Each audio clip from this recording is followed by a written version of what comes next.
Hi, welcome to today's Collaborative Solutions webinar, Transform Your Workday Finance and HR Data from Rough Diamonds to Brilliant Insights. My name is Kristen Hillary, and I'm a member of the Collaborative Solutions marketing team coming to you today from Reston, Virginia, which is just outside of Washington, D.C., and today is very, very snowy. For those of you listening to today's webinar, you are in great company as we have several hundred of you joining us from all over the globe to learn about how advanced report dashboards and analytics can enable you to gain actionable insights into your Workday data. Some of you may have joined our first webinar on this topic last year, and in that one we focused on HCM reporting. Today, we'll be taking a look at some financials and system administration reporting options and best practices, as well as looking at some new areas of HCM reporting that we didn't cover in our first webinar. If you missed the first one and want to take a listen to it, you can head over to our website after this, collaborativesolutions.com, and click on the resources link at the top of the page. Before we dive in, I'd like to go over a few quick housekeeping items. First, all participants are in listen-only mode, so you will be muted throughout the webinar. Second, we do want to hear your questions, so please enter any questions you have via the GoToWebinar chat box during the presentation, and we will save time at the end for a Q&A, so please do stick around for that. Now I'd like to go ahead and introduce my colleagues, Harvey Cassidy and Mike Bonanno, who are presenting today's webinar. Harvey is our Director of Talent and Reporting, and he brings over 10 years of experience to his role, which is focused on delivering reporting solutions that empower businesses with actionable insights. Mike Bonanno is a Senior Principal Consultant in our financials practice, and he specializes in reporting and analytics. Mike is one of only 3 Workday Financials product leads in the entire ecosystem, which means he's been designated by Workday as an expert in Workday Financials. So with that, let's get started. Harvey, I'll go ahead and hand it over to you. All right, let's get into it. So here is a quick agenda for about the next 40 minutes or so. We're going to go through a quick introduction of collaborative solutions, what we typically see in a Workday environment, and challenges which can arise. We'll talk through solutions towards these challenges and how you can take actionable steps towards solving them. We'll also go through use cases, methods of answering or solving those use cases, and go through demonstrations of said solutions. And as previously mentioned, we're looking forward to your questions and we'll use those to wrap up the session. So the organization hosting this webinar, who I'm sure many of you are familiar with, is Collaborative Solutions. To provide a little background on Collaborative Solutions, we're the longest tenured partner with Workday and also a customer with both HCM and financials, the 2 areas that we're really trying to key in on today. And there's a lot of great information on the slide in front of you, but a couple items I want to highlight. We've worked with over 450 customers towards helping transform their business and maximize their value with Workday. And our customer satisfaction rating of 98% speaks volumes towards our customers and the relationship we have with them. So with introductions out of the way, let's dive into why we're here today, to talk a little bit more about reporting and analytics. And we'll start by taking a very high-level view of what we see with a typical Workday implementation. When the majority of organizations go through an implementation of Workday, there's a substantial focus on core functionality, including HCM, payroll, financials, those functional areas that you need to be operational and correct on day one. And for good reason. We all want to be paid correctly, and we need to understand where the organization is from a financial perspective. But what we often see is outside the critical day one activities, reporting gets pushed to the side. And it's a slippery slope because it's very easy to push the development of analytics off. A lot of implementations have a focus of the administrators and end users of the system without as much focus on those who interpret data coming out of the system. And the individuals making decisions during an implementation are typically in HR and financials with their best interests in mind. As they are the day-to-day users, they want the best experience possible because, let's face it, they're the ones running the system. But what about that other population of individuals who need to get data out of the system? Oftentimes, they're provided dumps of data, which they have to manipulate in Excel or an outside tool. And other times, they might need to delegate data retrieval as it's too cumbersome to get. leading to stale data by the time it's in front of them. And this not only hurts your decision makers, but it can easily scale across different management levels, which creates substantial gaps in knowledge. And this brings us to our core challenge, which is more of a bunch of small challenges than anything.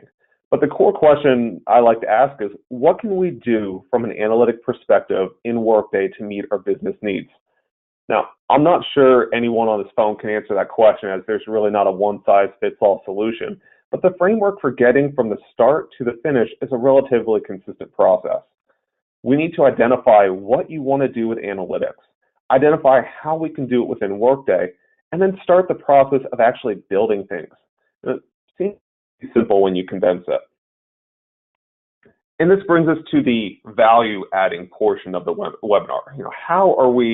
How we recommend going through this and answering those questions. Now, Workday is going to provide us with a number of rich reporting methods. As the typical system of record and pseudo data warehouse, we have the information in Workday, and it's a matter of returning it as efficiently and effectively as possible.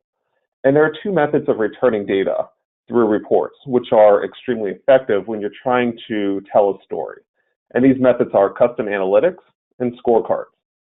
And one of the goals for today is explaining how we can improve the usefulness of your system with your existing Workday subscription. I want to highlight that nothing we're talking about here today requires additional costs on the Workday side. This is all functionality you could turn on with the proper knowledge. What many of our customers find is that they don't always have the combination of deep reporting expertise and time in-house to support the development of these analytics, scorecards, and dashboards. And we want to provide you that jumpstart of that knowledge and those best practices towards actually getting started in doing a lot of the work. So the first item that I mentioned, and the first item I want to discuss, is custom analytics, what we have on the screen in front of us. Custom analytics are a different term for using the charting capabilities of custom reports inside of Workday.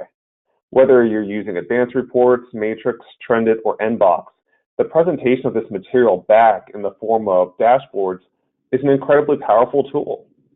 And for those that may not know, dashboards are pages inside of Workday which allow you to display data sets together in an informative way.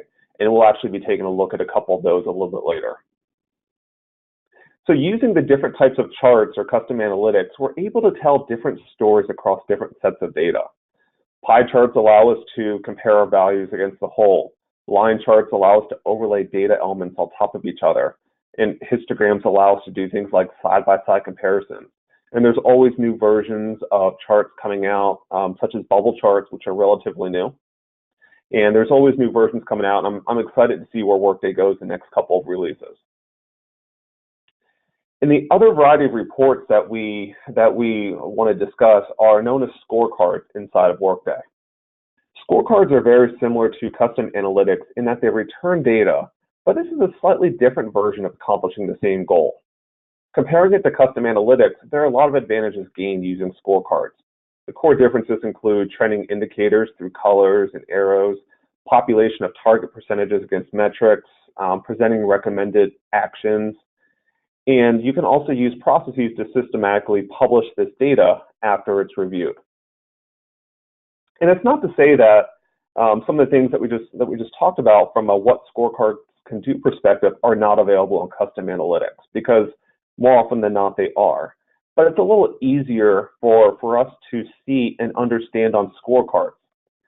Information, as it's consolidated, it allows you to return data and inform the user what they need to be concerned with through shading and indicators.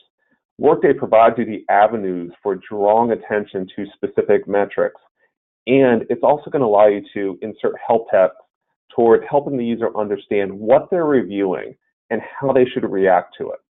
And to me, this is a great tool for executive leadership, for those folks who need to see data from a higher level and have their attention drawn to specific values based upon colors. Now, that said, the creation of analytics and scorecards is often the biggest component of empowering your decision makers towards better decisions. But by the same logic, the cost and focus to create them is often the biggest barrier to providing that information.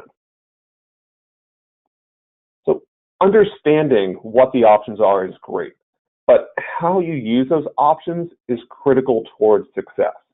We have 4 items from a best practice perspective to just to touch on with you. And the first of which is simplicity. We want to make and keep things as simple as possible. When you keep things simple, it increases the usability by your different audiences. By leveraging drillable fields, facets, and detailed fields, you open the report up for folks to tell their own story with data rather than having specific reports. The more reports you have, the more maintenance you have, the more maintenance you have, the more time, and it's a slippery slope you want to go down. We like to keep our reports high level and have the end user tell their own story with it. The second best practice is going to be efficiency. It's easy to create a report which passes the eye test, but if the data does not return within a reasonable amount of time, users are going to lose confidence in the solution in Workday. And the recommendation here is rather easy. Use trended and indexed data sources where possible. There are reports in Workday you can run on data sources which will help you understand which ones are indexed, and we'll throw that name out there a little bit later. But we highly recommend the development of any analytics moving forward to use indexed data sources where possible, and they exist across all functional areas as well, which is a huge bonus. Third is going to be the presentation of information inside the system. And there are a couple best practices here that we see groups using. First, targeted dashboards. As an organization, it helps to have direction on how analytics will be structured together. Will you target your dashboards based upon functionality, such as an HCM dashboard or a benefit dashboard? Or will you structure your dashboard based upon a role, such as a financial analyst dashboard? Everyone's going to have a recommendation, but this is the easiest and logical way to start designing your dashboards, determining who your audience is. Personally, I like dashboards targeted on responsibilities as the security usually clicks a little bit better. Additionally, when you have a plan for dashboards, there are 2 presentation items to think about. I like to see graphs overlaid where it makes sense. And I think to put that in an example, on percentage reports, it may make sense to have a hire and termination rate on the same graph to understand how your business is operating with respect to hires and terminations. It's a way for you to think about combining multiple reports into one, because real estate on dashboards is very valuable. So consolidate your information, keep it simple, and allow folks to, once again, tell their own story. And finally, as we continue evolving with technology, you need to have a mobile mindset. And we realize that not everyone uses mobile, but dashboards are by default made to work with mobile. And you don't want to overcomplicate things, as it can create a poor experience on small screen devices. When you're working with a 14, 17-inch laptop screen and you're working with a 5-inch phone, what's possible on the laptop screen is going to be a little bit different than the phone from a selection perspective. And even if you're not using mobile now, it's always good to plan towards if you're going to use it one day, so you don't have to go back and redo whatever work you might have previously done. And finally, some trends in the ecosystem. We're seeing a huge push for gender and diversity metrics. And a lot of organizations are curious on how they're paying individuals at different races and gender and age. And this is a use case we're actually going to be talking about here shortly. Another common trend is scorecards. And scorecards are that image that we just saw of the consolidated information, but there's plenty of documentation on Community for scorecards. And I would recommend reviewing it if you're interested in it. But as a common theme that we're going to have throughout this presentation, not only do we recommend reviewing things like documentation, but we recommend using the delivered scorecards as a starting point and then copying and tweaking them as necessary. The majority of configuration, both Mike and I, or I should say the majority of how Mike and I have learned in Workday is through a lot of experimentation. Workday is going to actually provide you scorecard samples and dashboards for HCM and finance. And it's a working solution that's already delivered. Use that and learn from it towards building something for your business. Now, all of that said, it's good to have some recommendations on what you can do today and moving forward. Previously, we talked on the best practices, and now it's time to apply them ourselves. And we've split our recommendations out into two areas, those which are easy and those which require a little bit more time. But both sets are going to have an immediate impact. From an easy perspective, turn on worker trending. Using documentation on Community, it's a few checkboxes that need to be enabled, a process to spawn, and then Workday automatically keeps it updated for you. And we like to turn on worker trending because it's going to provide you with data over time reporting, which can be a game changer. And it's also extremely low effort versus what you get out of it. And it should be noted, though, that if you turn on worker trending, Workday does deliver a specific type of report called trended reports, which are great to use because they're matrix reports that use that aspect of time that you have now enabled in your system. And I guess being brutally honest, the majority of analytics I build use trending because it is so powerful from a story perspective. And additionally, you want to select the appropriate data source for what you're trying to do. I remember the older days of Workday, if 7 years ago is older, but I remember the older days of Workday where if you wanted to perform reporting on workers, you were typically guided to the data source, all active and terminated workers. And this was great 5, 6 years ago, but thankfully we have much better alternatives today.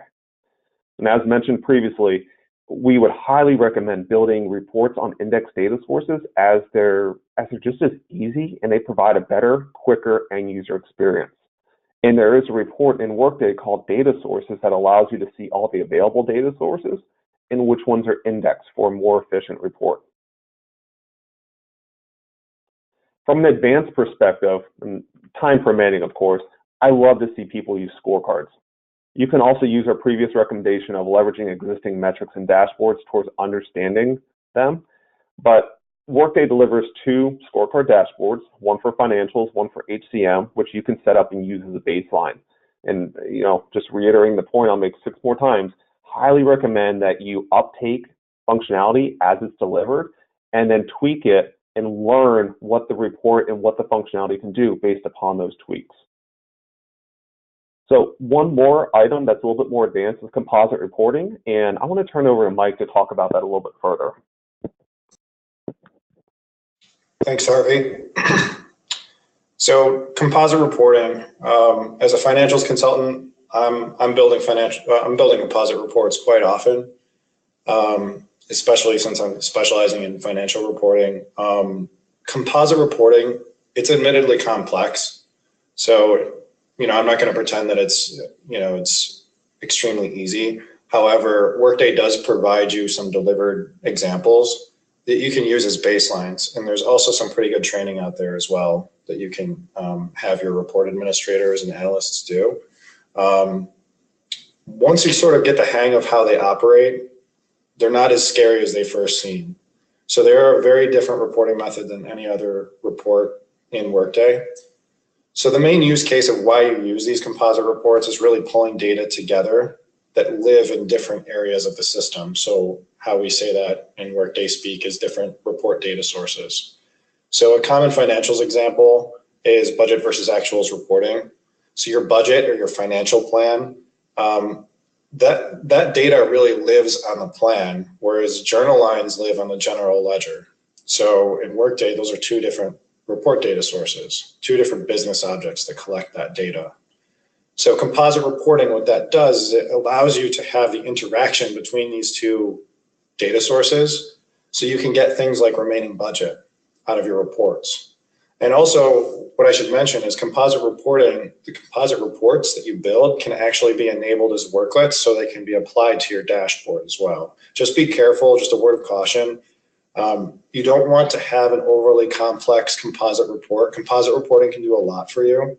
But again, if the main goal is to put this on a dashboard, put this solution on a dashboard, simplicity really is the key here. So Harvey did touch on that earlier, and I'm in complete agreement. What you don't want to do is you don't want to have a very complex report that really should be a report on its own. So simplicity is key. the user should really be understanding this report at a quick glance if you're putting it on a dashboard. Perfect. Thanks, Mike. Sure. And with best practices and recommendations, it's easy to start to understand what Workday can do. But this opens up another topic of the what and the how from an analytic perspective. Or more simply, what do you need to display and how do you go about doing it? And the hardest part of this process, for me at least, is knowing the what. For the what, we're tasked with identifying needs of our end users. What are they interested in and what makes the most sense? Perhaps they're concerned around inequalities with respect to compensation and race or ethnicity, or perhaps they want to understand how users are just interfacing with Workday. Regardless of the data, there has to be some sort of process to start it off. And very often, it comes from different requests from end users. If you're being asked for a repeated list of users who have maybe performed employee self-service transactions, or a department wants to know who is submitting their late timesheets, you have an understanding, or rather, you have a starting point of where to go from. And sometimes this is not as obvious as those cherry-picked situations. And that's where things like legwork need to be done to obtain that information, understand the what. Sometimes we have been rather successful with sitting down with a core group of users and understanding their pain points, and then following that up with having a sit-down session with individual departments. It's not so much that we're designing their reports, but rather we're trying to understand what they want to get out of Workday, and then we'll analyze and solution towards this at a later date and time with a much smaller group. And then another way to look at it, though, is through possibly combining the meetings and the understanding of what they want out of the system. Still host the meetings to understand the what, but come to those meetings with that information already in hand, where you can say, look, your department has requested reports X, Y, and Z so many times in the past 30 days. How can we automate this in the system, or how can we get this to you in a way that will meet your end goals and kind of speed the process up and reduce the amount of work on everyone's plate? So the how, while not as hard as the what, the how does have its difficulties. And once reports are identified, it's now a matter of determining the efforts towards completing those requested reports. We will want to use Workday where possible. I mean, that's almost a given. But who will be developing the reports and how will they be championed out?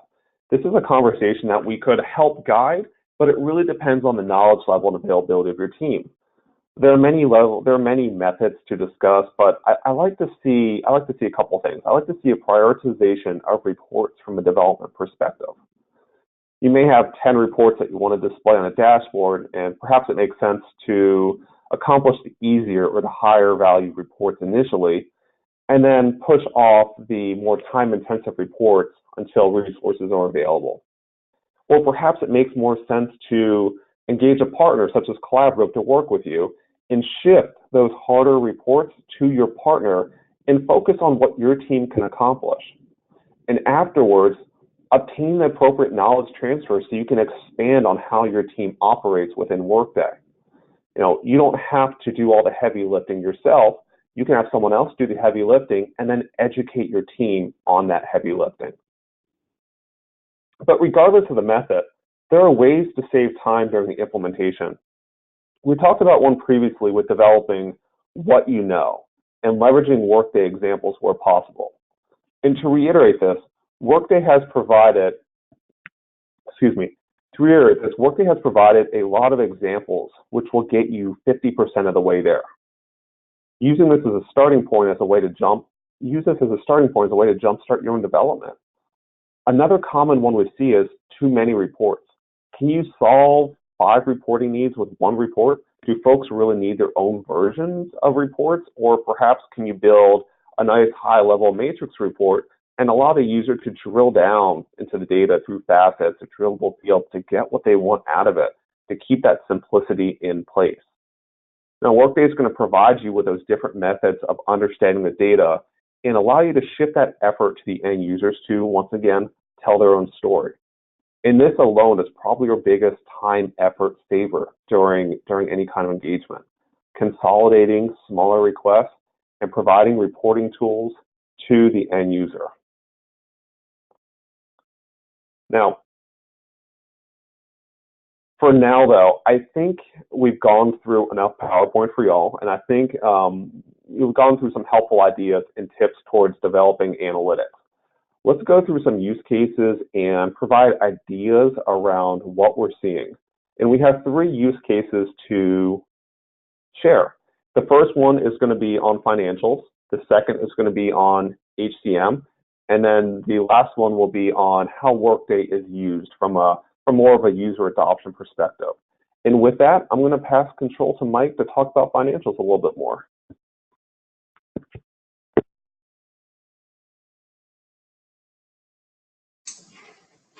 Thanks, Harvey.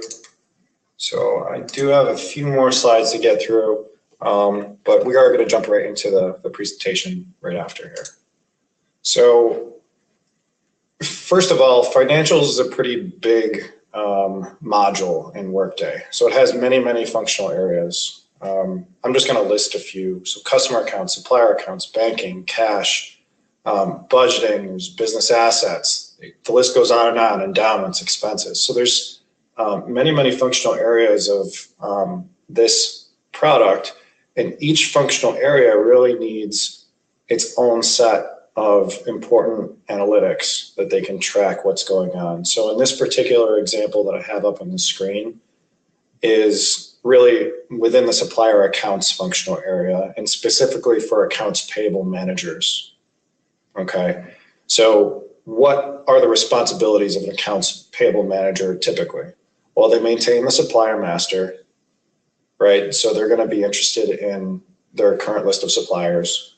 They also are accountable for the accounts payable balance typically, and that really can be driven primarily through 2 avenues: payment terms and truly delinquent invoices. And there's reports that we can run to actually zero in on what's driving our accounts payable number, and just how busy your office is, right? So how much capacity does your office have at the moment? Because we all go through our busy times. So in this first graphic, this first report output that I'm going to discuss is really getting at what's driving my accounts payable balance, right? And there's 2 different ways that we can look at this data. So first of all, how this particular report is constructed is the suppliers are the grouping dimension on the row, and through the columns, that's grouped by what we call aging groups. So what they really do is they allow you to set up range bands of days. And for this particular type of reporting, they're very useful. So those aging groups are typically set up within the supplier accounts or customer accounts area for you to run these reports off of. So I'm going to explain this report through a specific example. So you can run a report like this one, again, by invoice date or due date. So assuming that you're running a report as of today, and you want it by due date, well, that's going to take into account payment terms, obviously, right? So if you had a supplier invoice and their payment terms were net 30, and that you're running it as of today, and that invoice was dated 3/5, well, you would expect that invoice to be in the current column because it's not past due yet, right? So you could run the report that way. However, if you want to see what's driving your accounts payable balance irrespective of payment terms, you can stratify the data using invoice date.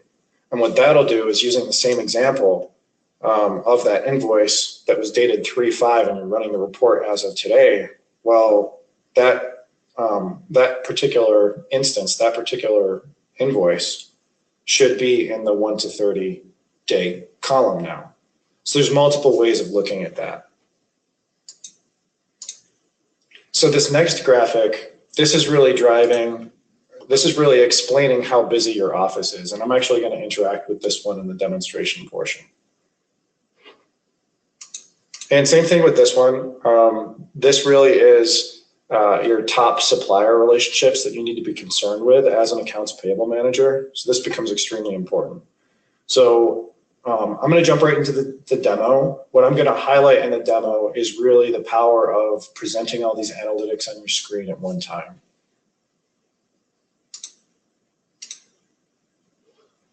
Okay, so this, what you're looking at here is the supplier accounts dashboard. Again, it's a dashboard that's targeted to a specific role within Workday, and that's the accounts payable manager role. What we're going to do is we're going to look at, sorry, one second here.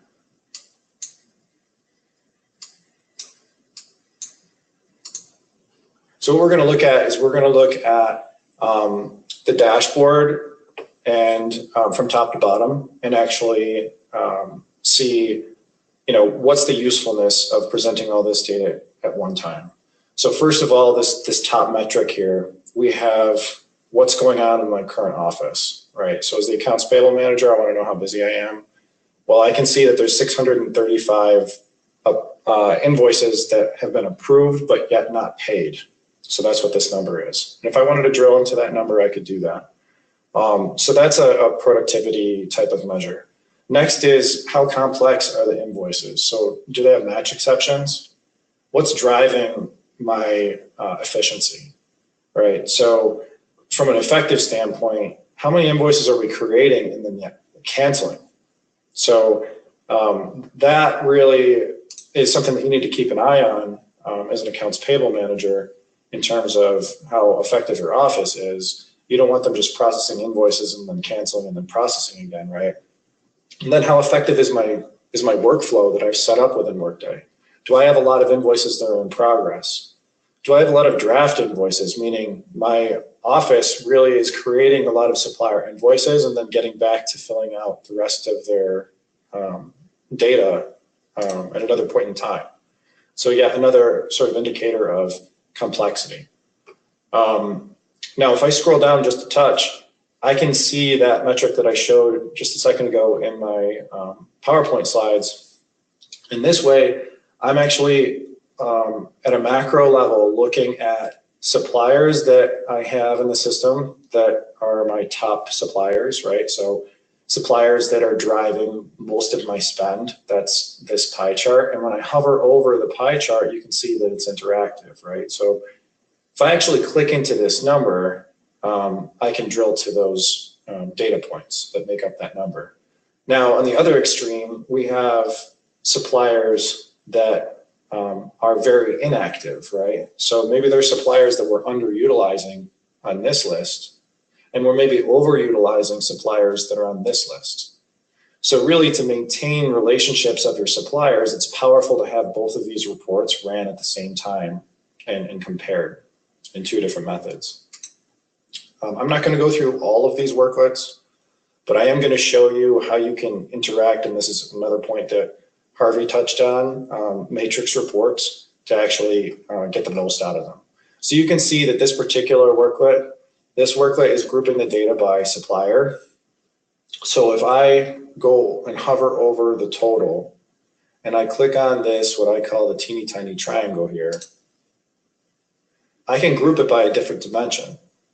So what I'm doing is interacting with the report, and if I compare this side by side with the initial output, the same data set two different ways, just by being able to drill by another dimension. And I'm going to do something else quickly. I'm going to group this again by supplier, but I'm going to group it out here by cost center. So I can group on multiple dimensions, again, with the same report output. So yet another way of evaluating my data, right? So I have suppliers across here and cost centers out this way. So I'm going to shut this down, and now I'm going to start talking about specifics. So this is macro level stuff. I'm actually going to drill right into the details. So I'm going to click right on the number, not the triangle anymore. I'm going to click right on this number of my top spend supplier. So we can see that here are the supplier invoices that made up that number. Well, maybe I want to sort this by my top spend of my supplier invoices and not by the supplier invoice number, right? So I want to take a look at maybe this top one because it's a large dollar amount. So I'm going to click right into the supplier invoice. And again, this is all interactive at your fingertips from a macro level now to a micro level. So you can see the supplier invoice here. That's the header of the invoice, and then this is the line level. And what this report's actually doing is it's aggregating on very granular data. So if I click on this number, here's all my line splits. So there's my 155, right? So it gets very, very specific. And maybe I don't agree with what was costed out there with those 3 lines. Maybe I want to see who actually initiated and approved this invoice. Here's my process history. So I can see very granular level detail starting at a macro level. So I'm just going to close these down and discuss a couple more points. So you can see on the right-hand side here, there's a bunch of actions I could take as a supplier accounts manager, and I can, expand that as I need.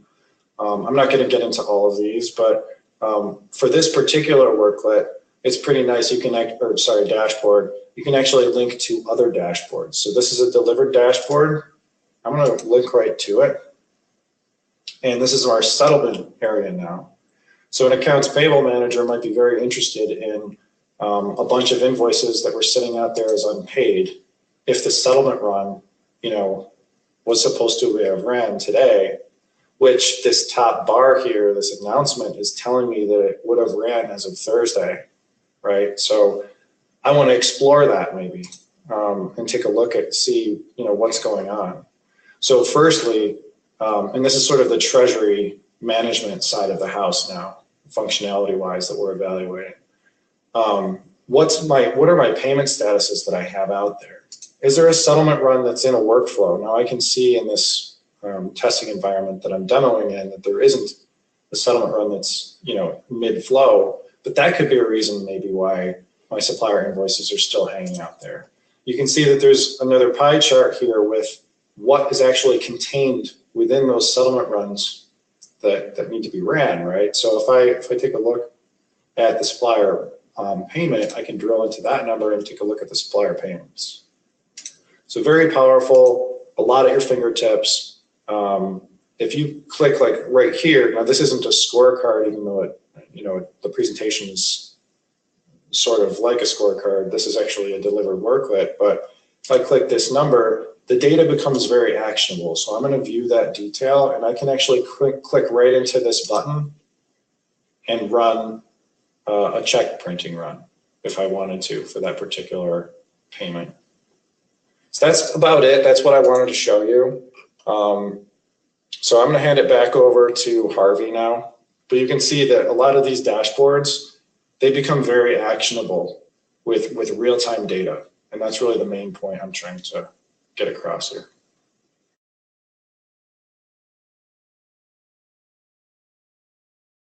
Great, thank you, Mike. So going on to the next use case, we're getting into HCM, talking about human capital management here. And our next use case is going to be focusing on gender and diversity metrics. And this is perhaps more timely than ever. Every analytic implementation we perform with organizations always draws at least one item from here. And I guess the core reason for that is organizations want to know and understand how individuals of different genders, age groups, and ethnicities are stacking up against their peers in an organization. And while we see this more commonly with public sector, it really is independent of industry, and it's kind of global in nature. So we have a couple examples here on the screen of reports that we may typically see requested, but very similar to the last use case. We'll look at a couple of examples, and we'll look at it in the system to show you what we might see from a dashboard perspective. So first up is going to be a gender pay gap report, where we're able to look at different management levels and compare the two genders that we have in the system. Here it's only male and female against each other and find out what their average base pay is. But this goes back to a point that we made earlier, where when you have data overlaid on other data, you're able to tell more of a story. You're able to do more of a comparison on that data. Next up, we have another report, but this one's about the percentage of men and women in leadership positions. So of our leadership, what percentage are made up of men, what percentage are made up of women, and another stacked area chart where we can see that the combination of these two values would equal 100%. And we're able to look at it and see how data is changing over time. So one of those big things about trending, we can see that in 2013, there was a big difference, but that difference is starting to narrow as we become more mature as an organization. And then last up, this is just a simple report, and we'll be able to look at it more, but just a simple headcount report showing the age group of your workforce. So you can understand how your workforce is aging year over year. I can see that in 2016, I had a substantial increase of people younger than 20 years old for whatever reason. So I can see my workforce is getting younger, or I could see that my older workforce is starting to retire. So that said, let's go ahead and just jump into the system and take a look at something that we would typically see. And we will do that with the gender and diversity dashboard here. Now, pretty much all of these reports are just ways of looking at a piece of data based upon ethnicity and based upon gender, but they can get scaled out to age group or whatever you may want. It really just depends on your underlying security on who can see these fields. So first up, we have our women in leadership.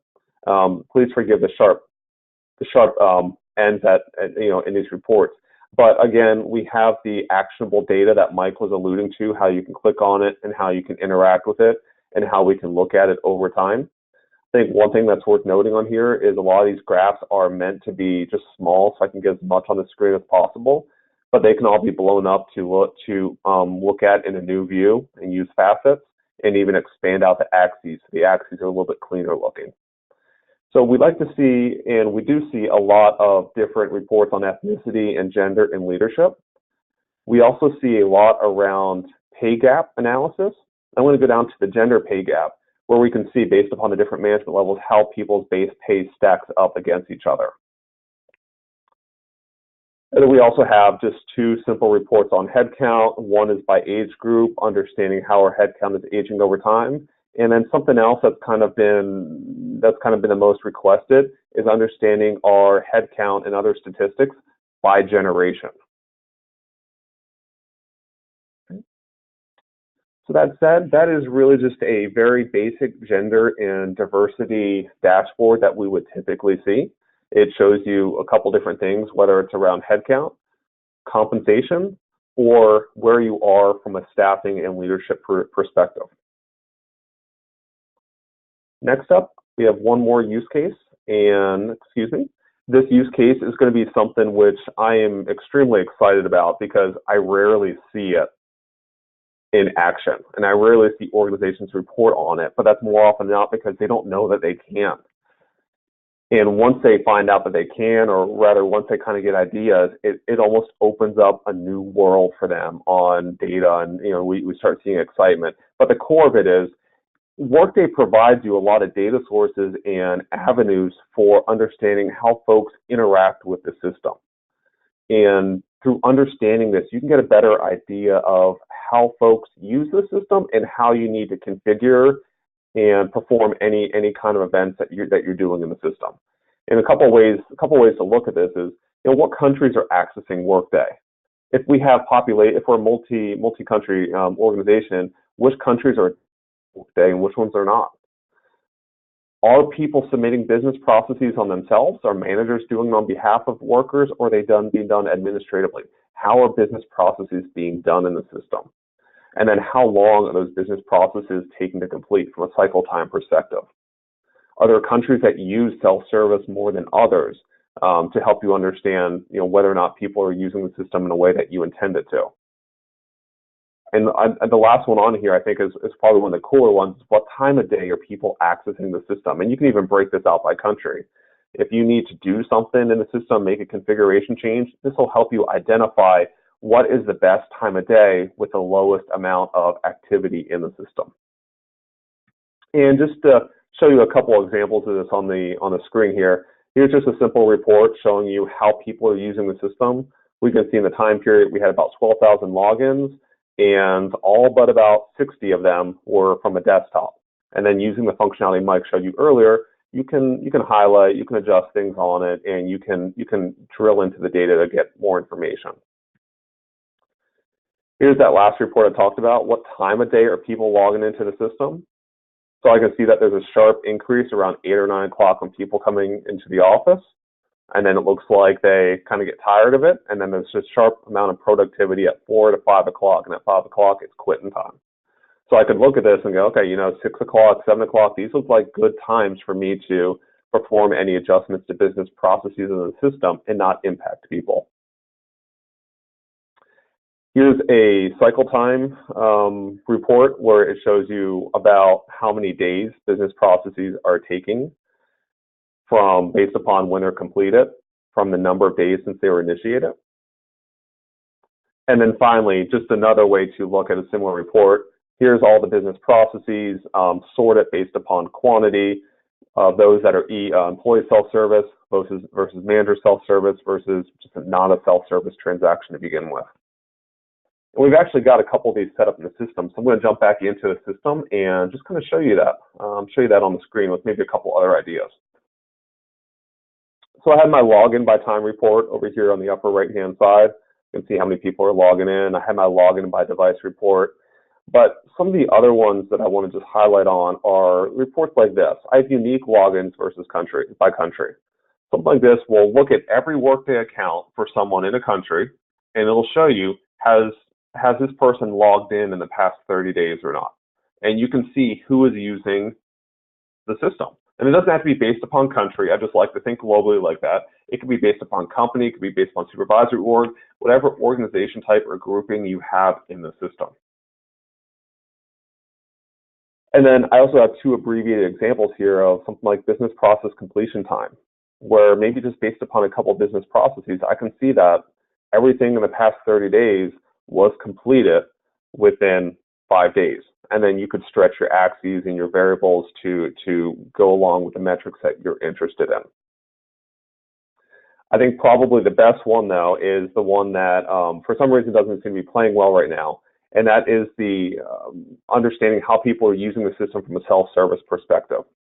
And I'm actually going to go back to the report just to show this, because I think the report does a better job showing it, where I can see that a large portion of my processes are not submitted by self-service, and maybe the second portion is employee self-service, and the third portion is maybe manager self-service on behalf of an employee or something like that.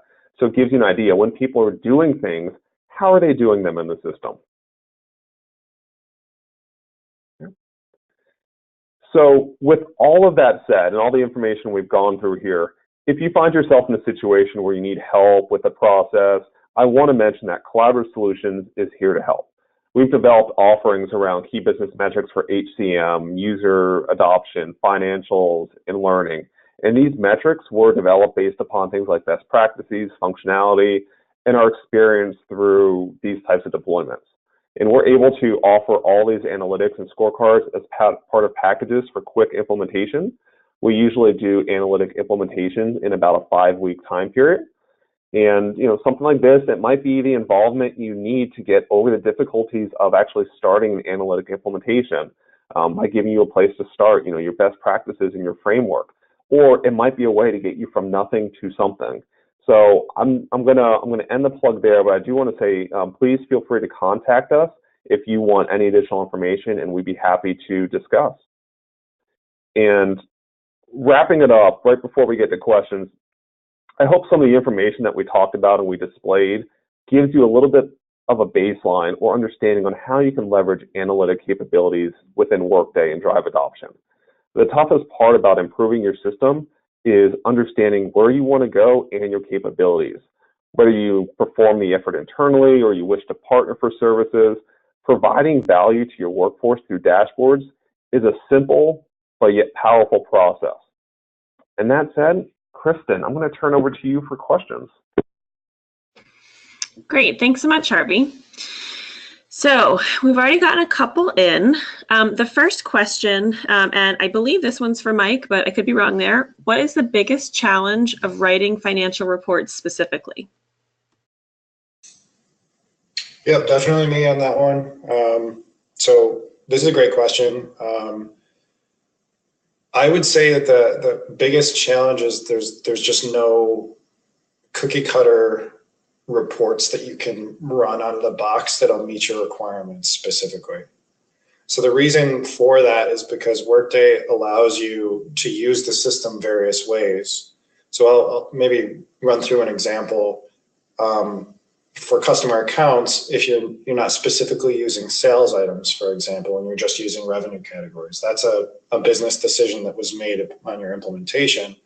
That's also going to drive the reports that you need, right? So are you using projects, grants, supplier accounts, what's in scope?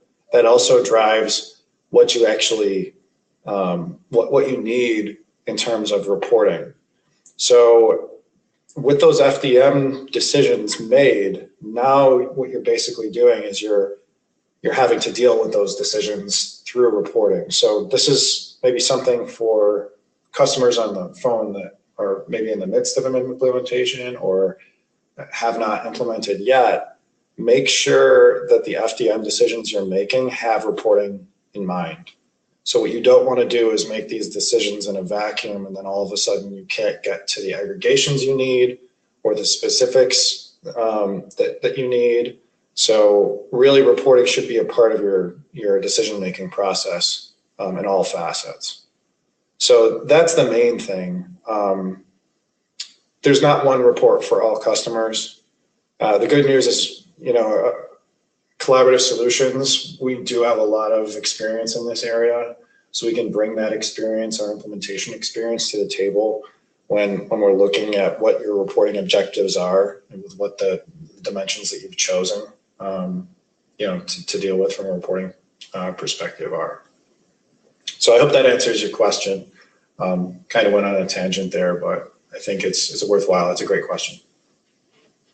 Awesome. Thank you, Mike. And I have another one that's come in for you as well.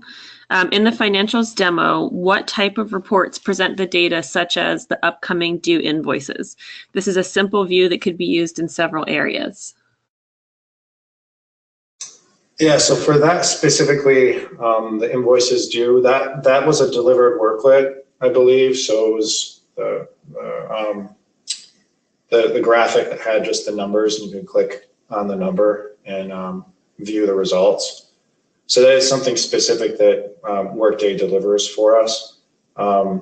It's very similar to scorecards, so you might be able to get there a different way. The graphic might not be exactly the same if you're building a custom report to do that.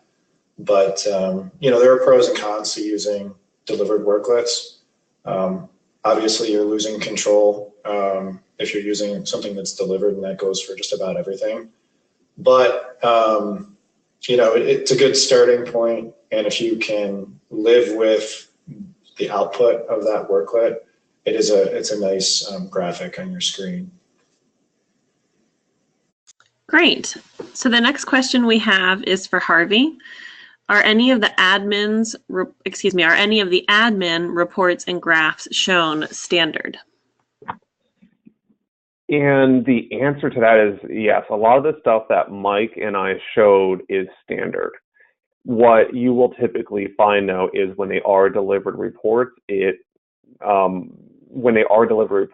is usually beneficial to copy them in the system so you can adjust them, add your own facets, add your own drillable fields and detailed data to make them yours for your organization. But the majority of the reports we showed were standard in some capacity. There were a couple, especially on Mike's screen, where they were more of an espresso type report, more of a worklet that we don't have any kind of configuration options on.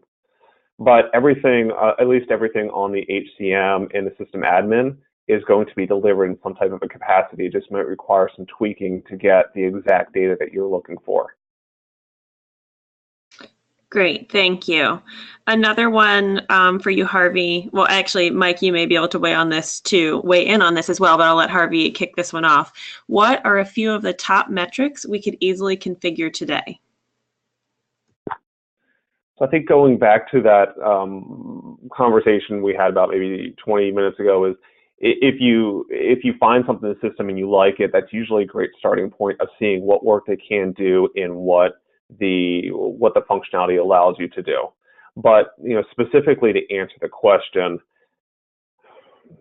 I would say that a lot of organizations benefit the most from starting with employee movement type reports, doing things like turning on worker trending and then starting to understand how your workforce is moving over time.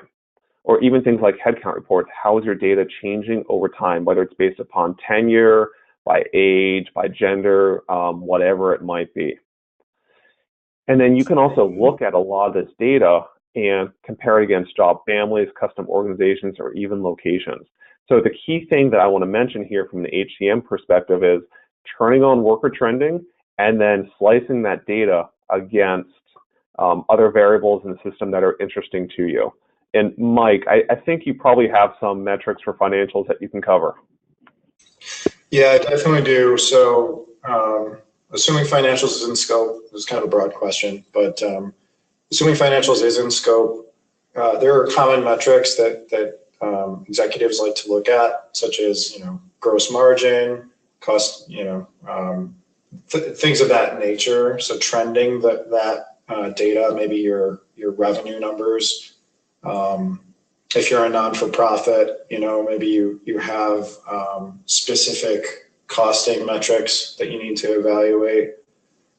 So in terms of your bill rate for grants management, for example. So it depends on a few things. I'll say what's in scope is going to drive the majority of your metrics and what industry you fall in. But there are some broad things like gross margin that even if you're a non-for-profit, you want to make sure that you're not running into the red, right? So you're sort of staying in that baseline zero range for your net assets. Great, thank you. So at this point, we are actually out of time. There are a couple of questions we haven't been able to squeeze in, but I want to make sure that you guys know we will reach out to you individually if we weren't able to get to your question live on the line here today. So I hope that everyone enjoyed this webinar. We appreciate that you joined us. We will follow up by email this week to share a link to the recording to today's presentation, so you can go back and review that if you'd like. And if you have any questions, please feel free to reply back to that email, or you can reach us through the contact section of our website, and we'll be happy to talk more with you. Thanks, everyone. Thanks to our presenters, and have a great afternoon.